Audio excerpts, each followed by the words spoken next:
Je m'appelle François Morellet. Je suis né en 1926.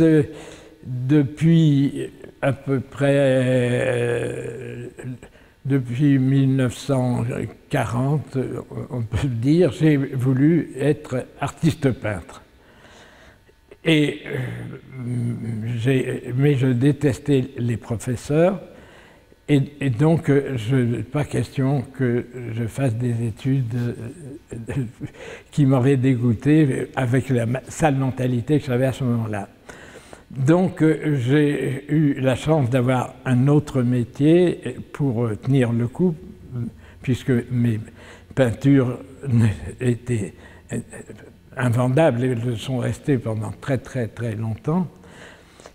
C'était une usine familiale qui était à Cholet, et donc mais j'allais, en plus de à côté de ce métier, donc, qui était le premier en temps, j'avais ma passion de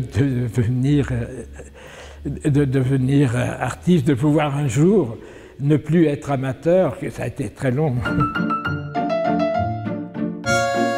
En 1950, au Brésil, c'est un drôle de truc, j'ai vu une exposition qui était celle d'un Suisse, Max Bill, que peu de Français connaissent, et qui m'a influencé pour tout le reste de ma vie.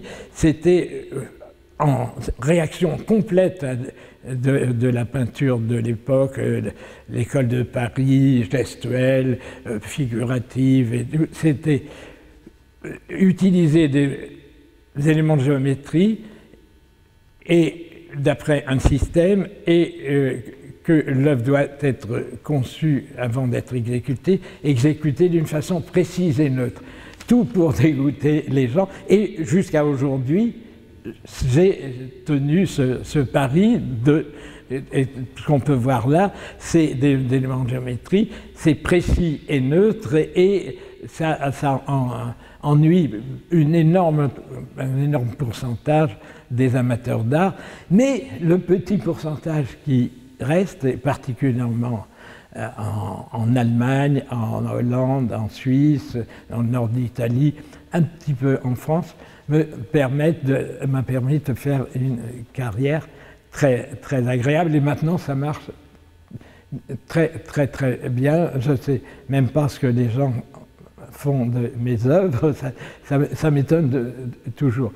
Et alors, ajouter à ça pour ma personnalité, moi ce que j'aime beaucoup, c'est il y a une historienne de l'art très charmante qui m'avait défini comme un rigoureux rigolard.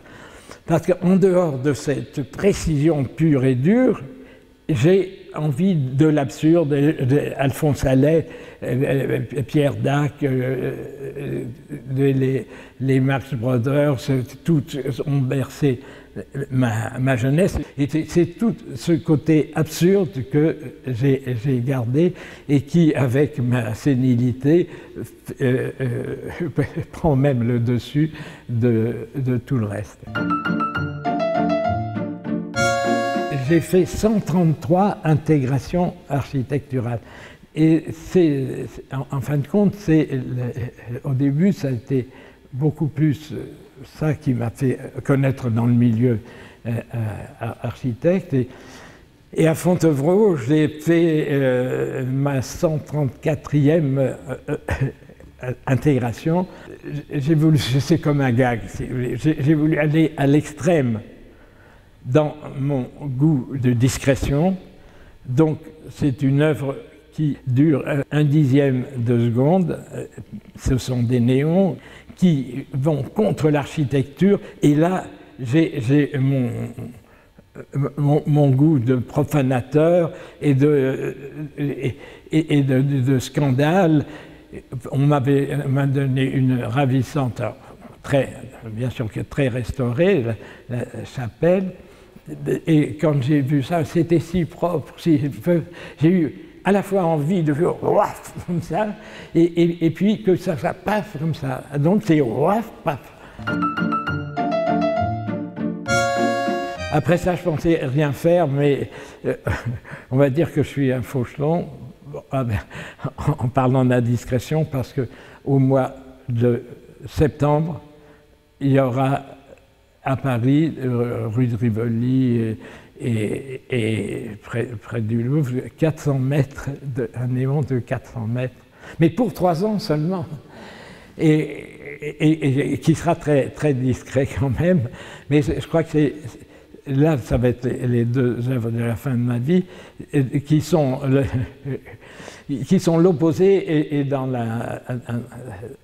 quand même dans la même ambiance, aussi un peu de provocation, mais provocation gentille.